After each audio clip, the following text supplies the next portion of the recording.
Mbote lisusu bandeko balandi ya tokomo wapi ndenge tomesela kokutana biso na bino contrat tosinya ya kosolaka masolo bayimboka masolo ya mboka Congo mboka na biso Congo touti mosika tokokende wapi tokomi mpe wapi comme titre émission na biso mikolo nyonso tuna yasi bokomona bokosala constat que honorable Eliezer Tambwe présentateur ya émission Masola député aza mwa moke akobunga moke accueilli comme solution ya peuple congolais ako tambola partout pour la difficulté passe souffrance au ba congolais bazo komona ndenge nini akoyi ko tombola mongongo na ye ayeba komema mwa moke voix na ye na assemblée nationale pour ete bayimboka ba kongomane ba se retrouver yango bozomona mwa moke mikolo oyo bozomona ka aza mwa moke penati la télévision mais dans quelques jours bokozwa bongo mona somi ekolo Congo ndeko Eliezer Tambwe akozala bel et bien na télévision na écran na téléphone na bino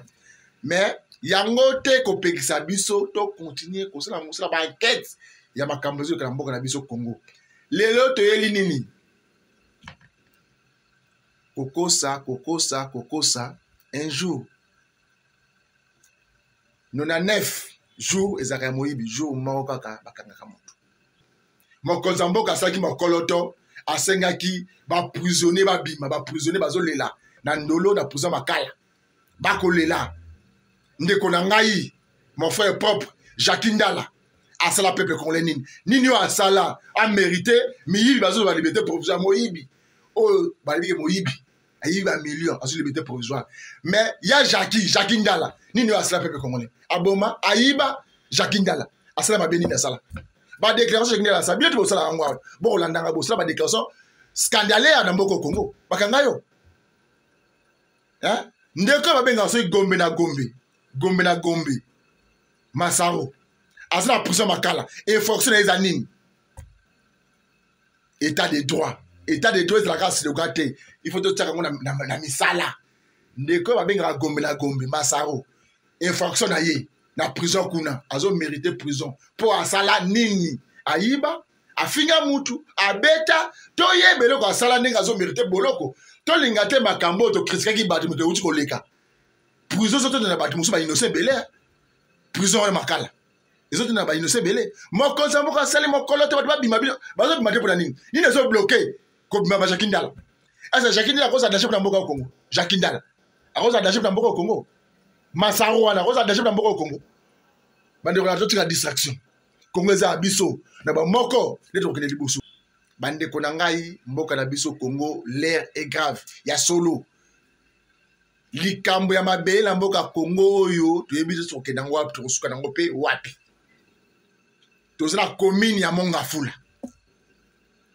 Mongafula batebele bakasa commune ya Mongafula ezaka maison communale ba misu bakasa za matadiki bala bakasa pesa stevert ba bosa naka commune ya Mongafula lemba imbu ezaka za commune ya Mongafula wasa ezaka commune ya Mongafula donc au côté na stevert wana mo so na stevert ezaka nzela bakena ka kimwenza gare au côté kuna na kati okeko baluka ayo mati kisenso lemba imbu ancien combattant au côté quartier Sola Nzezalando Bibikanga route de la paix ti o Mapoalou Mongafula donc kisenso ekangama na Mongafula na nzela mona kona ancien combattant na ancien combattant nini ezoleka na quartier des anciens na quartier lemba imbu na commune na Mongafula population zolela bazo la menacer na ba généraux na ba colonel la police FRDC mais ba mona rasisa c'est à mutute ni député ni bourgmestre ni gouverneur ville de Kisasa même ministère de l'agriculture mais c'est le ministre de l'agriculture musala na yo ministère on musala fona na bureau te na Kisasa précisément place tozaliawa combien de sites il y a maraîchère combien de sites il y a maraîchère et limo et bungi Kisasa c'est comme moto moye mara muke batni so moto kapona nini ba nzete za ressuscité bilanga za ressuscité ba espace vert za ressuscité yo ministre de l'agriculture ba terrain il y a maraîcher et ko leka bazo teka yo bazo tonga bandaku illégalement ministre de l'agriculture Moussa Nozanine. Na bela mikolonio sawa on n'a pas que ça kotekama, on n'a pas que le commun de foire international. Entreprise ali comme la kati, libanda banda comme indien, na ba chinois. Yo ministre de l'agriculture Moussa Nozanine. Au cas où on fait na bureau Mali, au fandi na l'aise, au signa mikanda ya pour so signer mukanda oyo, ozala na 10%, signer aux 20%, c'est ça. Moussa le rôle du ministre. Population ba là. Ce qui les lois assemblée nationale les alliés grâce à la population. Ce qui les lois assemblée provinciale les alliés grâce à la population. Mais bon tu là-bas qui ça c'est la quartier Mbaimbu, la commune de Mongafula. Ne ba rouler là. Si tu oyo les alliés na plus de 70 hectares. Plus de 70 hectares. Bon là dans boké bignonsu. Plus de 70 hectares. Mais individu, par lui monsieur Moroboye, chef coutumier comme on a David et Balavo. David et Balavo, yende azo coopérer. Na ba militaire, ba policier, ba ya ko benga na ba maraîcher na site oyo ba tonga banda. Ministre des Affaires foncières ya mboka Congo. Banda continue poste wana ufana kana bio. Kako sta ba arrêter. Oko tambola te ba site zo ko tekama. Professeur Mwinga azana ministre des Affaires foncières wana. Tokita na ye to sene ba tourner belé. Prof, mais respect prof. Professeur Mbouinga. Alobaka, Nakisasa wa, espace à 1 hectare. Ministère provincial est la compétence, il y a procédé à moté, c'est la compétence ministère national. Mais yo, ministre national, il a fait foncier, au Rolandangay. Plus de 70 hectares, ils ont kende. Pas Moutoumoro Boye, chef coutumier, na un groupe de policiers, il va faire FARDC. Information. Ils sont comme la matière d'habileté. La police est à zinga wana. Service est à rassiner, mais ça c'est à Tamboka Congo. Plus de 70 hectares, ils ont tekama. Bah, tu vas dire ça capare dans le teka comme banda. Mais l'État congolais est wapi. Peuple azo kufa bandeko. Peuple azo kufa. Peuple azo kufa. L'État congolais est wapi. Je dépose ça. Et comme ça passe mingi, tu sais mboka na biso Congo ba ya mo ba ça capare dans mboka oyo. Comme il Kabila. Auto Kenda, c'est un nouveau riche. Le lot météo et Kendat. Météo, un nouveau riche à Kabila. Et Kenda, ce que la météo, un ministre à Kabila, un général à Kabila, un maréchal à Kabila. Ne pas dans des nouveaux kuna. Ne pas député, un nouveau riche à Kabila. Si tu as météo et Kenda. Ah ouais, tu as un nouveau riche, il y a point dans le temps à comboter. Plus de 70 hectares. Dans le Congo, Michel les Zati, qui ça va accompagner Zati. Ma maman, on a passé la moussala, on a passé la bana. Parce qu'on a encadré ma famille là-bas. Mais le lot, quand c'est plus de 70 hectares, ils ont occupé de ma maraîcher. Mais le bâtiment, il va jouer à nous. Et comment on va tomber mandat. Mais l'État congolais au Zawapi. L'État congolais au Zawapi. Gouverner, c'est prévoir. Ministre de l'Agriculture, Moussa Nozanine. Ministre des Affaires foncières. Plus de 70 hectares. Plus de 70 hectares. Moutouma Boye, chef coutumier, a joué à le Terabanda. Je dépose ça. Bon, on a ma Kambou, déclaration. Moi, je suis au Congo parce que les seuls opposants à Mboka Congo, dans ce cas, la déclaration, les institutions, boy, les députés nationaux, les députés dans les institutions. Maintenant, le peuple congolais, le Mboka Langai, les Congolais, aussi les Congolais à Simbinenga. Ou Simba Congolais Simbinga. Na bureau de ministre de royauté, na bureau de député au monde raté. Mais ce qu'on me Simba Congolais moko, ceux Congolais moko Koufi au monde dans les seuls opposants, ya Mboka Congo, na tiranga moko. Na ça mélanger té. Au kanga au monde la photo na ministre, au monde la photo na député. Na kenda rappel même pas l'Assemblée nationale bi kenda na té. Na kenda ka, ce que intérêt à peuple congolais ali. Bon, la déclaration de la somme Congo, maman, papa, jeune, bilingue. N'est pas collé là. L'État congolais, l'État aux Awapi, gouvernement aux Awapi. Amos Lubaki.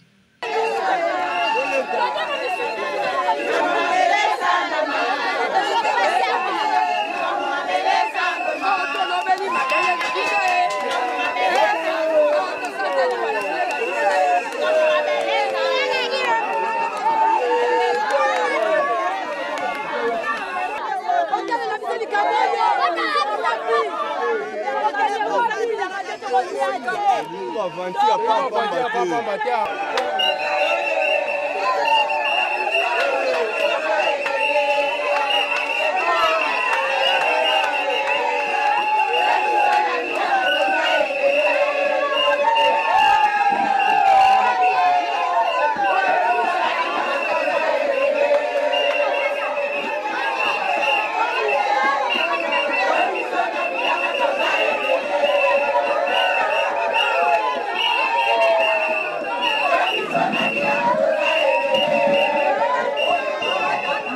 Papa. Awa toza. Awa toza na centre ya Lemba Imbu na commune ya Mongafula. OK, bobengisi biso awa pona nini? Tobengisi bino pamba te po te likambo ezali. Likambo nini? Biso tozali kosala tomoni basoda bazoya awa kati na centre biso bien armé. Bazoya ko menacer biso. Na centre bien na site. Na site na biso awa ya Lemba Imbu. Oui. Baye kosala nini? Bazoya ko menacer biso na maloba na bango balobi boyeke chef coutumier azwaki bango baye po babotela biso ba terrain na biso tosala ya babilanga. Chef coutumier ngo zana kombo na nani? Kombo na Davin. Davin nani? Balavo. Davin Balavo. Atekeli bango tu apesaki bango. Azoya ko botola ngo atekela bango. Bomonaki ministre agriculture awa. Ministre agriculture ayaki te awa. Message ne kopesa ba consulter ba Rolanda biso siko. Biso nde na message to so pesa bango na ndenge. Biso tango tomona ki basoda bazoya ko bungisa biso. Biso toza na armée te. Bango bazoya bien armé. Nde na menace wana biso nde toyaki awa na bureau na président na biso ya centre ya ba marché awa.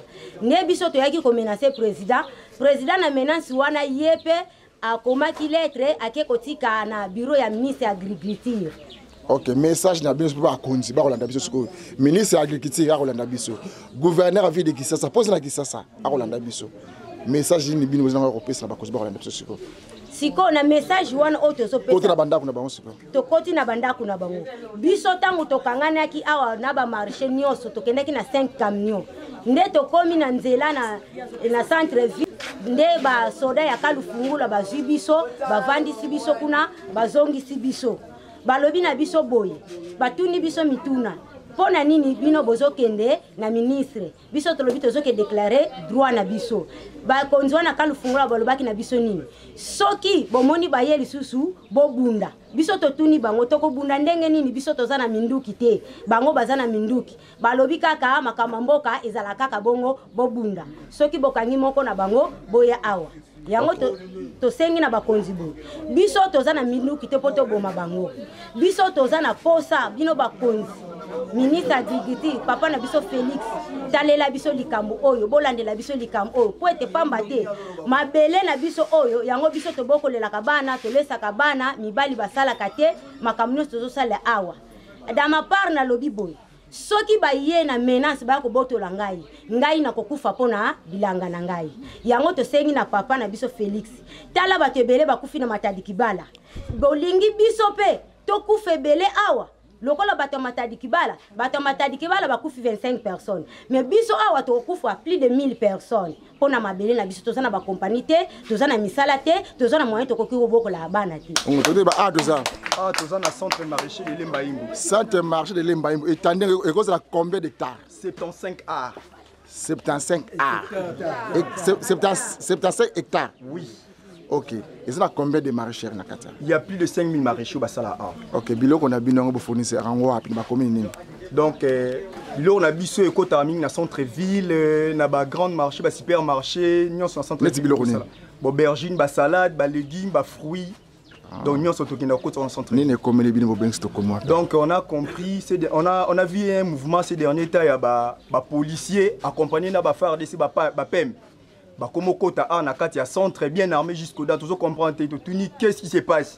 Alors bah sûr que le chef coutumier alingi aya te kama belé. Chef coutumier alinga te kama belé 75 hectares. Chef coutumier comme on est nani. Ibala Vodavin. Ibala Vodavin. Oui. Aza ministre chef coutumier to Kongo ya yeto ndenge te ka 75 hectares kabo. Soi-disant coutumier. Oui. OK, message na bino fort ko pesa na ba kozba na biso. Bon. Message Zanini, Tozo ko interpeller d'abord un chef de l'État, ministre agriculture, Toyebisa bango que en tout cas, Tozo na regret na mambosa malamboka oyo. Ça c'est notre vie. Totani ba université, il y a pas de travail, Toyo bika na agriculture ne leva to sala abanda ka batezati. eza ba faire maintenant ba champ auto sala a tozo lisa peuple congolais.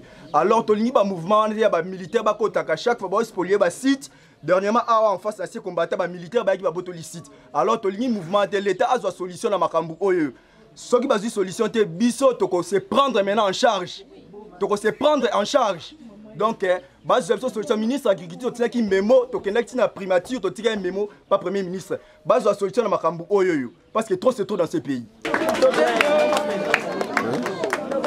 Toyaki a tobenisi bino mpona nini tozowela mabele oyo tozali kowela yango oyo toza kobokola bana tozobokola makambo ndenge na ndenge ezobikisa biso ebongo ekomi lelo babotola biso mabele biso tokende kolia wapi toza na esika mosusu tokende kolia te mutu oyo bino bovotaka garant de la nation Azalia Kolanda Osiko, ministre de l'agriculture, gouverneur à ville de Kisasa, ministre des affaires foncières, baron Nyonso, Barolanda, parce que sur le Kambekoya, Baroyana Bachipi na bango. Pesa bango message fa ba awa na lemba imbu na komena monga fula, ils na problème c'est pas ça. Biso na lemba imbu, problème ezo le ka ba so botola biso bilanga. Balobie comme balopango. Yango wana biso tozali kolela na yo ministre bongisela biso likambo oyo esila tozala kimia yango tobokola kabana biso mibali na biso bana misala te misala na bango kaka bilanga yango wana toza kolela epai na bino boyokela biso. Ok, mbote mama. Mbote papa. Bonne santé. Santé moi bien kasi pasi kaka ya bilanga toza nango awa. Pasi ya nini? Ya bilanga, siko bilanga bazobotola. Biso tokobokola bana wapi? Toko kende wapi? Bana basala kate misala ezate. Bana bakoma kosala na bilanga. Bongo siko babokola biso bilanga. Pona nini? Ministre agriculture Kolanda bino, ministre atali mambia ya bilanga oyo. Akolanda bino siko ayebi ke na Congo ba compagnie ezalaka te. Message fort à couper ça va continuer. Ba compagnie sikoyo ezate na agriculture oyo. Sikoyo tokomanda kosala ndenge nini? Toko kende wapi? Babundela biso po nani peuple congolais nyonso bazolela na agriculture oyo ya lemba yimbu. Mbote papa. Oui, comment nani? Comment on a maman Tsungi Germaine. Maman? Tsungi Germaine Maza. Maman Tsundi Germaine Maza. Awa tozali. Awa tozali. Awa tozali na centre Lemba Yimbu.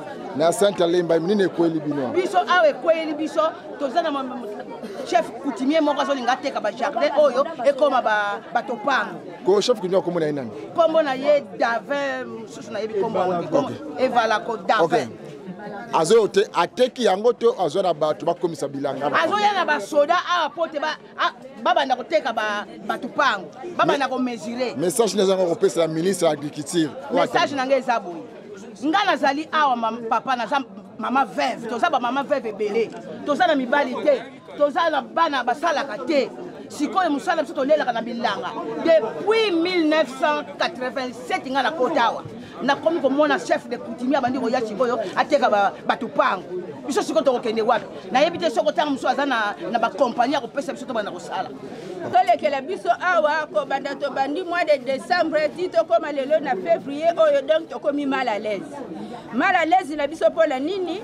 Chef coutumier azotinda ba policier na ye baya kosala ka banquette butu babandaka ba dimanche baya ka ba 18h ye nkolo mabele soka linga sala banquette ya na moi mais ya kana butu heure tardif wala biso si to longwe la babilanga siko to komi komona ba soda bazoya ba FARDC bazoya ko menacer biso to koma kaka ozo sala na ko banga pona nini soka yo kaka biso nyoso tuto kimimbango neti lelo ta ona yo ki siffler oyo zali awa déjà mutema na ngai ebeti meta ona yo kike bon mata déjà kuna journaliste azali donc il kamboza le biso awa bazo botola biso mabele oyo sali déjà 50 ans depuis 1972 ti lelo oyo esali 50 ans bona 50 ans wana bango bazalaki wapi est-ce que muto koki kokelo kokota le sika mutelo ko wanesa yete otikata un mois pamba avant de payer nkolo mabele ton kolo loko zali place wana na yebite soke zalaka yango na biso to tozolela epai ya mokonzi ya mboka surtout ngai mpenza epai ya mokonzi ya mboka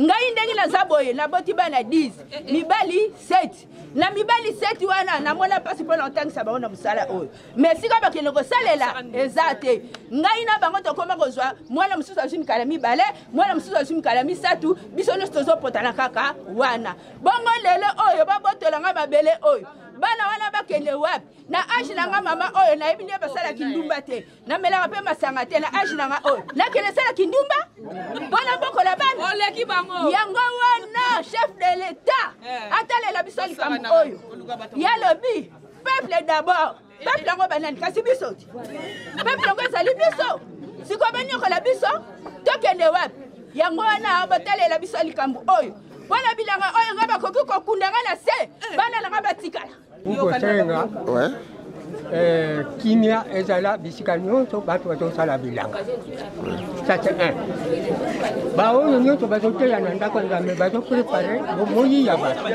oyo bazosala biloko ya kolia bazoprepare bonzoto ya bato c'est pour éviter bamalade bongo sikoyo soki bilanga ezosala malisusu bato bakomi kozwa bakosokoro tokokende wapi centre ça a été créé depuis 1963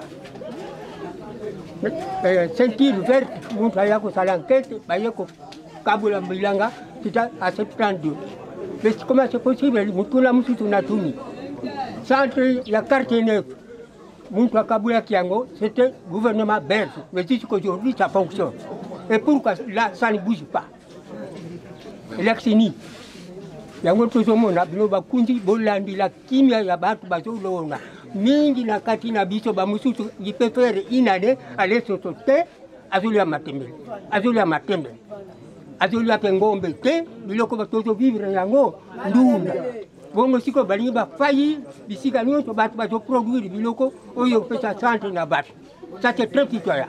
Ok, moi message na bakonzi bakolanda biso sikoyo ministre de l'agriculture na bakonzi mboka oui message ministre de l'agriculture qui soit le bourgmestre il fait sengel pe bayaka kokutana na bato batalaka misala ndenge ezotambula mais sikoyo totikali ndenge wana isolé bato kengela biso te non ezalaka te dans tous les pays développés presque bato batiaka liboso bato oyo bazoproduire mpona kolesa peuple. Oui. Ok. Mbote mama? Mbote papa. Kombo nani? Kombo nanga Mabiyengo Veronique. Awa toza? Awa toza na mabele lemba yimbu. Esika tosalaka jardin. Tala age na biso. Mais tomipesi na jardin po toyebi ke esika mosusu tokobikila eza te.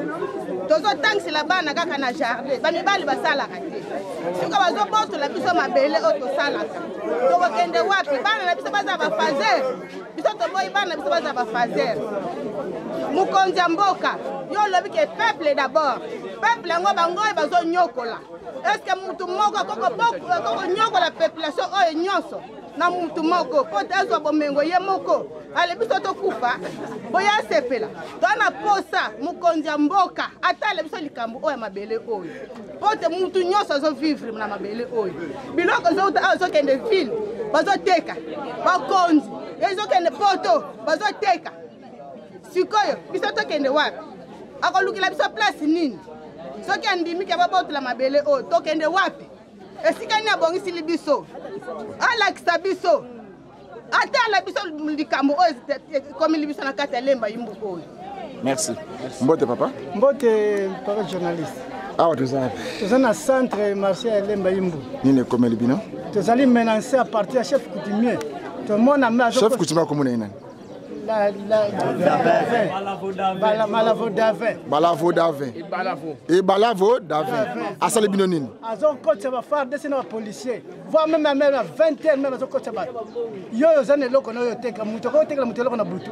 Puis to comme mal à l'aise bana na ye pe kiri na ye mubimba sala ya koranger. Mingi ba déplacer mais seulement pour na kiri na ye. Comme menacer même ba mama ba. Mingi ba kata ba ntetel monga safu. Safu te yindi o liango to ko tenyo su basilisi. Panene ya comment ça ne peut pas ça décourager ta bino kima pour y profiter ba terrain comme vide. Ya to sengi ba konza l'état ya mon papa tata mon konza mboka pa Félix. Na ministre agriculture ba tel bisil kam oy. Parce que tina biso peine na ba police ba ko ta buti ba ko menacer population pour le ko yango lesa biso to kon ba age to tangi to sisi ba classe to sala pa musu to sala bilanga. Na bana na biso na ba mama na biso. Yango na ba konza mboka ba tel bisil kam oy. Merci. Comme on a Didier, vraiment na aucun mois coutumier Moussa les alliés pour protéger la population na biloko na. Mais aujourd'hui c'est le contraire. Alors, tu éviter de retirer la position nini par rapport à bateau yo azo ko encadrer na kata mboka. Et pourtant, bangomo na kata mboka na e justement batu na pe ba ka lela na kata mabela. C'est le contraire, les ala raté. Alors, tu sengi na ministre de l'agriculture en tout cas a réagi pour likambo yo. Prise à souka, celui qui prépare la guerre, celui qui veut la paix prépare quoi? La guerre. Merci. Voilà. Bien. Nga Talzon Bifumbuji, Nazali Moloni, na centre Oya, na centre Maréchal Mbaïm. Message n'a pas été boy. Tozoyoka, ba sondage n'a pas momo quelconque. Oh, il paraît président Akani, Akani Koutimia Teke Sikoyo, pour passer à la canne à Soda. Est-ce qu'il y a un terrain marécageux comme ça? L'État a la capacité à retourner la maison préfabriquée puis vendre en retourner la camp. Bah espace vert, c'est belé auquel il colle le quai pour Zali. Mais dans le cas moi na centre de Bandako évolué, ça fait 50 ans, to dara mi keba kabuli centre ti le loyo. L'État doit ga makanti chacun a. To senga na ministre agriculture boy. A rota la batunaye. Il s'agit de l'eau et qu'il doit arriver avec guerre na Congo n'inga arriver dans appeler la Kotaka. Bana balé ça mboka. Et ça bisoté va maraîcher. Mais yé le ozo bossa na biso, ozo rota la bisoté. To na posa bo senga na yé, ministre agriculture kita awa après yé mom konza mboka. Félix Antoine Tshisekedi. A Kichilombo, a kita a si terrain, a mon asiti yango so isa msala nini. Bazo ko sana tuzo mona banda ba policier, ba faire des ballons maintenir, bazo na butu. Et ça va rater, on est marre. Voilà, tu dois éviter le mort d'homme, tu dois Koufa. Mais cette fois-ci, tu dois Koufa, tu dois Bomana. Pourquoi Tombolo. C'est un message. Bon, Nazo, c'est un message. Je pense qu'on a presque tout dit. Nous sommes presque l'Obani. Nous avons fait la raison, tout ça, mais quand on a fait un message, chef de l'État, pour aider garder la nation. En plus, le Premier ministre, le ministre de l'Agriculture, à Sundola Bisso, Bazo Kote la Bisso, et puis, Bazo Kote la Soda, dirigé par qui par Ebalavo Daver, Bavouba, Azolinga a délogé Bisso Awa, brusquement. Dans l'entretemps, il y a le droit de déloger Bisso Awa. Le droit de déloger Bisso Awa, c'est l'État, avec un péridien. Mais il y a un salango brutalement. Donc, tu évites Bisso dans ma casse au Bundanaïti. Chef de l'État, Premier ministre, ministre de l'Agriculture, en plus le bourgmestre, pour la mission du Cameroun.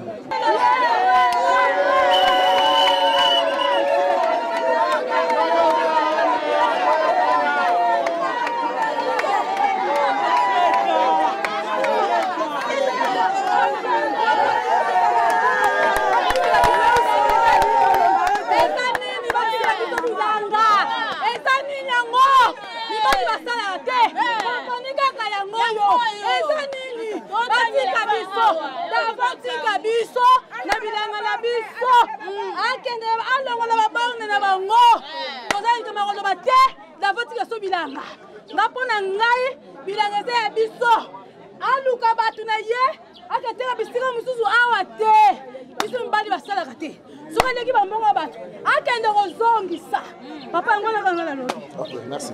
Négocier ta pona bilanga nazala mingi te koloba nazo loba nazala kanda kosangana teni d'abord la théorie que le sol et le sous-sol appartiennent à l'État. Mais comment un sol disant un chef coutumier, il n'est même pas chef coutumier, donc Gaza, famille coutumier, Gaza se permet de retirer bilanga, donc sur base de quoi? Il y a un lobby pour eux. Il y a un nango, aka donc puta na ba site mususu. Ce qu'on côté na lemba imbo awa. Donc bon maintenant nous sommes prêts. C'est que d'accord lobango que oui, le tournoi bundami kuna quel nombre de battu kuna dikola mabeleni. Donc ça là tout à luke et si quand nous sommes à Nekoteka. Ça nous appartient de pour Mobutu atika ngo mutu tuza biso donc azati. na 74 na boti bana na nga bakoile awa na bilasa bilanga na bokoli bango babima pe o babima pe te bazaka atumpota na kana bilanga sikoyo musala ezali te sikoyo oya obota so bilanga sikoyo bana mike oyo tokotia bango wapi au fur et à mesure bakuluna bazokota be kobota mabe kobota sikoyo so bawoto bilanga bakisi bakuluna to bota yo chef coutumier Jika na coutumier biso sila wote mais juste mikaka buti ata musala ezate tozo produire na mukie on zaba ko pesa biso tozo sunga na biso to boyi ba dérangement Mbote oui tomoni ba maraîchère nyo surtout ya lemba imbu ba lobi to ba yo zana nani le président ya centre de maraîchers lemba imbu je suis le président. OK na o nyo sou ba maraîchère ba lobi yo attaque président réaction les années bakosi balobi ya solo to bako balobi neza ndenge balobi bon na kanisi yo moko yoki déclaration yoki yo moko c'est que on veut déclarer ici donc il fait ça normal o balobi wana est sincère alors yango to sengi boye moni yo moko na population soutenir ezaliawa la c'est débrouiller ka awa bandaka awa centre oyo et puis ça mis depuis 72 gouvernement Yemoko a implanté son propre gouvernement pour être à chômage. Et puis, pour laisser la population de la ville de Kinshasa, parce que le copain est couvaté, pour être éternel. Balé Sabatou, Mboula na Mboula, pour être couvaté. Pas de changer de destination à moitié. Alors, je suis le président, je suis dirigé Awa, Moko. C'est ce qui vient de se passer ici. Nous avons l'habilité de 5 ans. Message du gouvernement. Pour que tu banais dans quartier Awa, parce que capable de gérer ma communauté de Awa, tu commis partout. Tu commis la première ministre du gouvernement. Tu commis la copie conforme, même le Sénat, nous avons il y a Sénat, il y a Parlement, l'Assemblée nationale.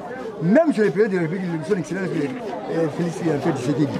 Copier les actes de le problème aussi sur le nous ne sommes pas vraiment assistés dans le gouvernement vis-à-vis de ma maman, la tata Nibado, c'est une implication personnelle du chef de l'État dans ma campagne les cas. C'est une déclaration qui est pure. Ituri, pour la Nikoué, la Kaka Babélé. Ah, maman va se décider, il va se décider. Et là, ma bango, la population pour l'État de bango, basala ao. Dans un balobi qui va au coup pour la belle bango, moko qui l'Indé bazo déclaré à voir, c'est une implication personnelle du chef de l'État. En plus, Toyoki va lancer campagne à 145 territoires, projet Wana. C'est un projet qui avait commencé par ici. Oh, ils ont implanté par projet, il y a fait président Mobutu vis-à-vis de notre gouvernement. Il y a un centre pilote dans la ville de la RDC, il y a un RDC mobile. Mais les lots sont négligés. Il y a 145 territoires qui ont un projet. Mais où est le bossé qui est négligé? Ni tété fort, il y a maman au Monia, il y a dirigeant implication personnelle, il y a mais ils ont tenu le cas bon, malgré Kokoso, ils ont tenu le pour garantir ça entre 50 ans depuis qu'ils ont créé. Puis il y a des mawa, tu déclares, mais Koko, donc c'est à le Komogo a été ma place à Mission Moko, ils ont maintenir le Koyo, l'infrastructure. Mais ici, c'est l'État. Aïe Moko, le chef de. Le ministre de l'Agriculture a s'impliqué à côté de ma public et il y a Yemoko, Amona, et Sika, Babiloko, Oyo, Telia, Kanakata, ici, Yamamuta. De l'autre côté, Mbogue c'est Koufa. Ah, ouais, tu as place ni. Tu as la centre maraîcher à Lemba Imbu, na commune ya Mongafula. Ah, on a Katia, les années. Les affaires, Bangoulou. Ferme Bangoulou. On a inauguré la place, Oyo. Et ça peut depuis un an. Mobutu, nous avons inauguré la place. La place de Kosa, Mobutu a inauguré la Namboula. Kataka Riban, na 70, 72. Oui, mais écoute ce que la bonne dernière. Bon, négligence, c'est qu'il y a pas possibilité, monsieur. Propriétaire n'a pas de propriétaire n'a pas de boulantaba. A Koufi, a ticket de descendant, il y a pas négligence, il y a ndenge ferme comme tu n'étais OK, merci. Kwa omoni donc musala oyo tosala la ligne ya élevage yo. Senga biso pena il faut ça sacrifice penda ebele pena makasi. Nde yango wana na kotala pena makamwa do ndenge ezokendela. Donc en tout cas tozo senga epai ya gouvernement. Kwa centre maraîcher oyo Lemba Yimbo oyo ezo faire partir na 145 territoires oyo président Tshisekedi a lancé. Pour bisope toza inclus déjà na kati kuna. Pour ba maman nyo surtout au bazo ivrer a na kati. Do baza plus de 2000 maraîchers. Nde ngwana sikoyo na kotala boye tozo linga kende yemoko papa a sécuriser bisope a pour awa toza na insécurité a na kati ya. Pour oiza patrimoine privé ya l'état. Mais sikoyo toza na insécurité awa toza sur musala penda malamu te ndenge sengeli. OK, merci. balinga bakomisa biso bachomere estce eza normal biso mama tobokola bana na biso na mosala bilanga kompani moko te na mpasi na souffrance basali biso bakompani te lelo balinga balongola biso na 47 ans oyo tokoli na bilanga tobotami na bilanga uta tozalaki na bafrançais batata na biso batikaki biso awa lelo ntango génération na biso eye ekomi babimisa biso na bilanga sikoyo bana oyo basisi baklasse awa biso tokotangela tokokende wapi biso basali biso kompani tokei kota toyokaka ke na baquartier batia bachef du quartier bachef localité babureau du quartier sikoyo ndenge ni bachef du village bakomi oya kobima na kati ya cité eloko ezolekela biso individu moko boye balongola davin kombo na ye davin na mwana kene oyo baza kotia badésordre awa balongola ebele population oyo toza ba plus de 1000 et quelques tokokende wapi so ba plus de 15 000 tokokende wapi mokonzi mboka kolanda bino ministre de l'agriculture kolanda bino ba député provinciaux ya commune ya Mongafula bango nyonso na gouverneur ya Kisasa kolanda bino azolanda biso me azwila biso likambo oyo atiela biso yango na maboko se kombata babotoli baboto babuni na njili baye lisusu awa sikoyo finalement mboka yango esengeli kaka bakonzi bavanda bakolonel butu bakota bazoyaka bazokotalaka na baminduki sikoyo biso soit disant toza na état de droit de l'homme maintenant sikoyo butu bakolonel bazokota mpo basala nini komba kolonel yango Ramazan mpo oyo kosala nini place eza babilanga boye bakonotiango mapanga mpo tolia nini kotonde bazoyaka pena ntango nyonso koyo otalaka babotola ye kolela préféraki azwanika na nsima oyo batonga baimmeuble na ye donc toyebi te gouvernement etela biso likambo oyo suka tozocomprendre te makambo oni ezolekela donc mpona kopesanga parole malgré tout nous avons moto asika na service mais mosi moto asika azalaka te chômeur lokola ngai je lokola ngai soki na simbi lishete nakoti na balabala reke na ya na pango na nga oyo na arrosoir na ngai na kongo na nga oyo nazobala mabele papa soki lelo babotoli mabele oyo bakuluna baza na mboka oyo moyibi oyo eza na Afrique du Sud oyo kozala moke ozala ata azoleka yo mama babendi eloko bayokela biso mawa tozosenga na bolingo ya Nzambe mpo eloko mabele oyo eza elelo te eza tozosenga na bolingo ya Nzambe tala biso bagene tosimbi biso mpa me bagene mosusu batemela balabala bazosenga ngai pao na ngai ezali arrosoir na ngai ezali na mwa mikala na ngai ezali mpo na nini merci en tout cas bayokela biso mawa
Merci mingi na ndeko wa Mosulbaki na kosaso ba image ngamo ko bozo ka voir na ngai mone na kitaki sur le terrain nasala constant natala nini ezoleka na mboka na biso Congo tozowaka na banzela telefone ke plus de 70 hectares etekami bapolisier ba FRDC bazoya basakapare na terrain oyo elongo baozaccompagne na mwana mabele bamama balobi eza messier Davin et Balavo nde bazotambola baya basakapare na terrain oyo comme ya bango mais na lobi boye professeur Mbwinga azaka ministre affaires foncières professeur Mbwinga muta kata ba débat muta bukisa cimetière ya Sifoko muta bukisa terrain PLZ na Lingwala et le terrain PLZ bakaka ngana ndeko Eliezer discussion si là et ça professeur Mbwinga alebi plus de 1 hectare et commence à considérer te mutumo boya kap asa kapane loko wana sans l'état yeba même ministre de l'agriculture ozawana ministre de l'agriculture est-ce que si tu oyo ya lemba imbu et si va désaffecter yango assemblée provinciale la ville de Kinshasa papa Godin Poy pasteur Godin Poy est-ce que makambo sur la ville de Kinshasa yo kango bozo sur l'assemblée to ndenge nini hein comment tu refais na mboka boye mutu mo boye plus de 70 hectares et kei mais ba maman ba tu passer la kabila en place wana vina bango na Kinshasa yango bili ba député provinciaux banda bosa kapara le loko na bino wana oyo ezaka a côté ya Colonel Beya population congolaise bosa la brodani compagnie moko so bimisi na libo ya ba député provinciaux ville de Kinshasa banda bosa kapara bo fane na so na bongo na bunker na bino wana ya Colonel Beya wana soki ya côté mama yemo wana projet nini ya malamu so bisi na Kinshasa ata compagnie moko so sali ata compagnie ça papier mouchoir compagnie à papier mouchoir ils sont bimisi compagnie ça la katonga mais plus de 70 hectares mutu moko ça capare nango des affectations documents on a exaté ministre de l'agriculture to le bakutu te kamama baba alo bana été atambula ministre affaires foncières ye musu les ara bureau mais ma dossier ngoyo batu ba ko lela plus de 70 hectares ezo kende elingo tekama ba immeuble et tonga ba nouveau riche il y a point ba nouveau riche oyo ko ba na Delvo tozanga site na biso malamu na ba ministre Kabila na ba général Kabila ikenda mais awa na lemba imbu ba mama maraîcher ba mama ba papa na biso ba maraîcher ba lela mais si tu on a rappelé bien que Mobutu na inauguré quand Mobutu c'est ko kukuwendo wa Zabanga ne asaka inauguration à site oyo ferme bozo mona o ne Mobutu na katara riban première ferme na kati ya site oyo ferme tout le monde est ferme o les affaires historique comme bino ba congolais gouverneur ça prévoir te bo ça musa bo la sabatu pour démontrer na orgueil ni surtout ya chose la élection chose la élection au moins orgueil wana il faut aussi les députés belé ba députés provinciaux ba députés nationaux orgueil il faut si la bino pena population bon faut la mise il faut sanctionner comme la monga fula ils ba députés provinciaux comme la monga fula lukunga ils ba députés nationaux musala bongo zani Moussa bongo zani beaucoup mais c'est la commune wana au passe à papa gouverneur yemo gouverneur ville exact Jacqueline Ngobila oyebite que na Kinshasa na lemba imbu chef coutumier o azina attribution na yo direct azoteka plus de 70 hectares ministre intérieur ya mboka Congo boni ko autoriser bamba pinga oyo baza censé ko sécuriser biso batambola ngoma ngoma babele bapanga batu na Kinshasa ya bandeko tolinga mboka au Congo to sunga ba congolais yana le baki boy ne ba l'émission les seuls opposants ya mboka au Congo et Kalingai or aussi le peuple congolais au toucher peuple congolais au comment na nzela na yo na biso au toucher na une minute au moningai to ko soso la bino to loba vérité be vérité mboka oyo un groupe de gens ba ko sa campagne na ngoti hein bon sa campagne na ngo polobi bon les explication mo bout dans cela inauguration fermé bino bana ba koti bosu pouvoir bo salini pouvoir bosu bo salini mabanga o bozo tia ya ko inaugurer ka ba place ya ko lansaka so bo sangisa ngo e ko to immeuble te ya mabanga ta bo tsaka na te première pierre awa na te première pierre so bo sangisa mabanga wana bo to ngani immeuble te et ça la rani hein na ba sur tous les plans na mboka ko ba projet nyonso ya mboka o bazo sangisa na ba sala mboka tous les projets moko zo ke malamu ezalité na ministère de santé 300 millions et quoi nzela ki senso pour cela 2 millions de dollars nzela ki senso banda matete ti homme 30 2 millions de dollars mais mbongo comme zo bunga na ministère 300 millions yo ka mbongo ba millions de bunga peuple congolais azolela. Qu'est-ce qui se passe réellement en Mboka Congo? Dans tous les ministères, dans tous les plans en Mboka Congo, problème est allé. Qu'est-ce qui se passe réellement en Mboka Congo, les Congolais? Tout l'ingana, tout le Mboka Biso Congo qui est le Bosso. Plus de 70 hectares. Dans l'Embaïmbo, plus de 70 hectares. Yo, yen, dividu, oh, les Anglais font encore qu'on a vu ce plus de 70 hectares. Attends, même temps à Belgique. Barabatika, hôtel. Barabatika, hôtel, jamais. Gouverneur à vie de Gisassa, Jacqueline Gobila. Ministre de l'Agriculture. Ministre des Affaires foncières. Makambo, yo, Talinde Bino. Bino, ministre de Bossangana, vous êtes Kimia. Na comme na Monga Fula. Na l'Embaïmbo, na site, ma maraîchère. Bino, vous êtes Kimia Kuna. Ne va beaucoup, mais c'est votre travail compétent. Monga Fula, bande sont beaucoup, mais sont la compétence qui cause la tête. Tous les beaucoup, mais c'est la Monga Fula. Batia Monga Fula, pas problème. Tous les bourgmestres, malgré la commune à Mongafoula, Batika Mongafoula, pas problème sérieux. Ceux-là, c'est bon qu'il va parquer. Les bourgmestres, ils sont les carans, Batika Mongafoula, pas problème. Pour la nini, le Kosambon, il y a les gars comme un pouvoir, il y a ça là-bas immeuble. Comme un pouvoir, à Balabas Belé. Comme un pouvoir, à Bongambalabako. À ce poste, c'est le pouvoir, à ce population Zawana. Sans peuple, bah, Robert, c'est ce qu'on a dit. Sans peuple, Robert, c'est ce qu'on a dit. Et monsieur, oh, mon collègue, il y a un succès, on a dédié. Mon Konzambo Kasaki mon koloto a sengaki ba prisonnier ba bima ba prisonnier ba zolela na ndolo na prison makala ba kolela ndeko na ngai mon frère propre Jacques Ndala asala peuple congolais nini yo asala a mérité miyibi bazo ba liberté provisoire moyibi o ba libike moyibi ayi ba million azo liberté provisoire mais ya Jacques Ndala nini yo asala peuple congolais aboma ayiba Jacques Ndala asala ma béni na sala. Ba déclaration de la Sabine to sala ngwa bo landanga bo sala ba déclaration scandaleuse na mboko Congo bakanga yo